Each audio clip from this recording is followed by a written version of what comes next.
ओम। आप सभी का स्वागत है अपने YouTube चैनल पर। आज हम धूमपान के बारे में चर्चा करेंगे कि महर्षि चरक ने धूमपान के विषय में क्या बोला है। महर्षि चरक ने धूमपान के क्या लाभ बताए हैं। लोग कहते हैं ना कि धूमपान करने से हानि होती है, तो यहाँ तो लाभ बताए गए हैं। तो लाभ क्यों बताए गए हैं, वो इसलिए बताए गए हैं। पहले एक बार आप लाभ सुन लें, फिर बताऊंगा बाद में। धूमपान के फल सिरोगौरव। धूमपान करने से सिर का भारीपन दूर हो जाता है। सिरोवेदना, सिर का दर्द भी कम होता है। पिन्नस, अर्धाव भेदक, आधा सीसी। करणशूल, कान दर्द दूर होता है। नेत्रशूल, आँख में दर्द। काश, खांसी ठीक होती है। हिक्का, श्वास ठीक होता है। गलग्रह, दांतों की दुर्बलता ठीक होती है। कान, नाक तथा आँख आदि के विकार द्वारा उनसे होने वाले स्राव, पूतिघ्राण, मुख की दुर्गंध अथवा नाक और मुख की दुर्गंध, दांतों का दर्द, अरोचक, अरुचि, हनुग्रह, हनुस्तंभ, मन्यास्तंभ, कंडू, खुजली,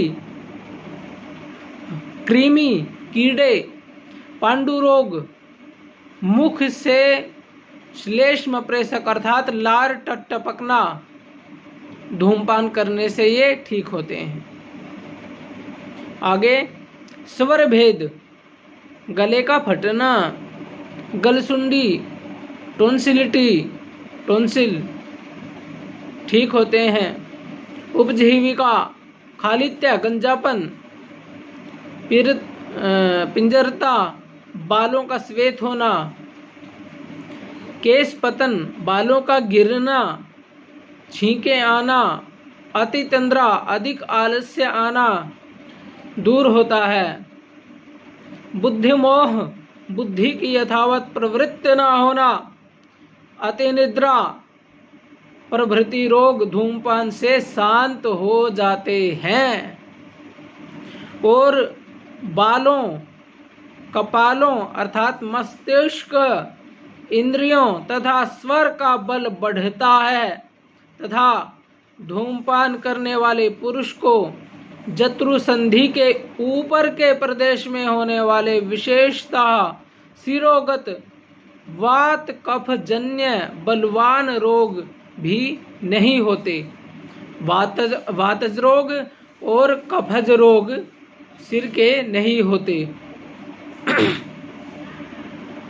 धूमपान करने के इतने लाभ बताए गए हैं, आपको सुनकर के आश्चर्य हुआ होगा, क्योंकि सब तो कहते हैं कि धूम्रपान हानिकारक है, और ये महर्षि चरक कह रहे हैं कि धूम्रपान इतना लाभदायक है। वो कैसे है मित्रों? यहाँ पर इस धूम्रपान की बात नहीं है जो आजकल कर बीड़ी सिगरेट में तंबाकू रख के, सुल्फा रख के पिया जाता है। ये धूम्रपान की बात उसके लिए है जो हचीलम में रख के आयुर्वेदिक औषधियाँ ली जाती हैं। आयुर्वेदिक औषधियाँ वही सही मायने में असली आयुर्वेदिक धूम्रपान है, और उसी के करने से ये सभी लाभ हमें प्राप्त होते हैं। पुराने समय में भी कुछ लोग कहते हैं कि हुक्का तो अब चला, कुछ समय से चला, मुसलमानों के समय से चला। नहीं मित्रों, ये हुक्का बहुत प्राचीन है। इसमें हमारे पूर्वज लोग आयुर्वेदिक औषधियाँ रख के पीते थे। इसको, ये जो तंबाकू है, सुल्फा है, इसको रख करके नहीं पीते थे, आयुर्वेदिक औषधियाँ रख के पीते थे, जैसे अपामार्ग। तो आयुर्वेदिक औषधियाँ रख के पीने से क्या होता है भिन्न भिन्न प्रकार के रोग दूर होते हैं। जैसे मैंने अभी ये गिनाया, ये बात मैंने अपनी तरफ से नहीं बोली, ये बात चरक संहिता में लिखी है। इतने रोग धूमपान के करने से ठीक होते हैं, ये चरक संहिता है, इसमें से मैंने आपको पढ़ करके सुनाए हैं। तो जैसे उदाहरण के लिए अपामार्ग है, जिसको दमे की समस्या है, वो अपामार्ग का पंचांग ले और उसको अच्छे से पीस ले, और जैसे तंबाकू को चिलम में रख के पीते हैं उसी प्रकार से उसको पिए, तो उसको दमे में लाभ भी मिलेगा। तो ऐसे ही इसमें काफ़ी औषधियाँ लिखी हैं, इसके लिए अलग से वीडियो बनानी पड़ेगी, नहीं तो ये वीडियो काफ़ी लंबी हो जाएगी। वैसे अलग अलग रोगों के अनुसार अलग अलग औषधियाँ रखनी पड़ती है, शरीर की प्रकृति के अनुसार भी अलग अलग चीज़ें रखनी पड़ती है।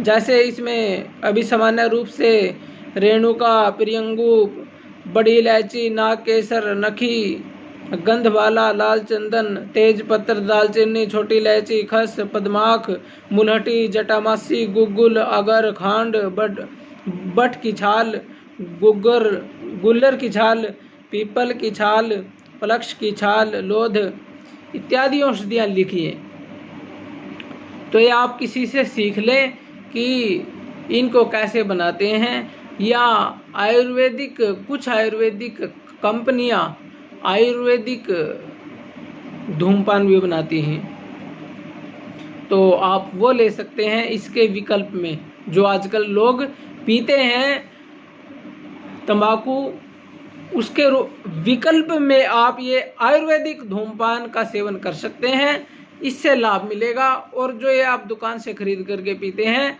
इससे हानि होती है, ये बुद्धि को नष्ट करती है और प्रदूषण फैलाती है। लेकिन जो ये आयुर्वेदिक धूमपान है, ये क्योंकि जड़ी बूटियों का धूमपान है, तो ये लाभ करता है। और क्या लाभ लिखे हैं, और इसमें ये भी लिखा है कि किस समय धूम्रपान करना चाहिए। आत्मवान पुरुष को चाहिए कि स्नान के बाद, भोजन के बाद, छींक के बाद, वमन के बाद, दंत धावन के बाद, नशे के बाद, अंजन के बाद तथा नींद के बाद धूमपान कर ले। ये इतने समय हैं, इन समय में धूमपान कर सकते हैं। और आगे क्या बताया, धूमपान करने वाले पुरुष को एक समय में 9 घूंट अथवा सुट्टे करने चाहिए, परंतु यह स्मरण रखना चाहिए कि 3-3 घूंट के बाद कुछ काल विश्राम किया जाए। अर्थात एक आवृत्ति में धूम 3 बार पीना और 3 बार निकालना चाहिए। पुनः कुछ ठहर कर इसी प्रकार करना चाहिए, और पुनः तीसरी आवृत्ति में भी ऐसे ही करना चाहिए।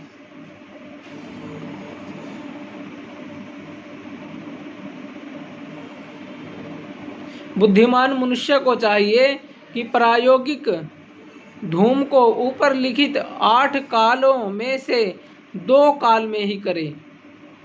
स्नेहिक धूम को एक समय और वैराचनिक धूम को 3 अथवा 4 समय पीवे। धूम के यथाविधि पीने के लक्षण। आपने धूमपान ठीक प्रकार से कर लिया है, कैसे पता चलेगा? हृदय, कंठ तथा मुख, नाक आदि इंद्रियों की शुद्धि हो जाएगी। सिर में हल्कापन आ जाएगा तथा प्रवृद्ध हुए दोषों की शांति हो जाएगी। धूम के सम्यक पान से ये लक्षण होते हैं। यह धूम एंटीसेप्टिक है, भूतनाशक है। भूत कौन से? जो सूक्ष्म जीवाणु हैं, जो हमारे लिए हानिकारक हैं, ये उनका नाश करता है। भूतनाशक में ये भी आ गया, ये जो कोरोना है ये भी एक भूत है, ये इसका भी नाश करेगा। ये आयुर्वेदिक औषधियाँ आप इसमें रख के पिएंगे। ये अंदर देखो आगे लिखा है, अतः वायु द्वारा फुफ्फुस, नाक, मुंह आदि में प्रविष्ट हुए रोगों के कीटाणु इस धूम्रपान से नष्ट हो जाते हैं। ये जो कोरोना नाम का कीटाणु है ये भी नष्ट हो जाएगा।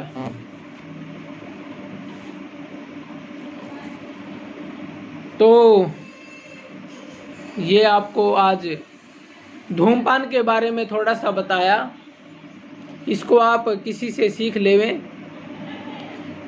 जो आयुर्वेदिक धूम्रपान करते हैं, या आयुर्वेदिक कंपनियां जो धूम्रपान बनाती है वहाँ से लेके इसको कर लेवें।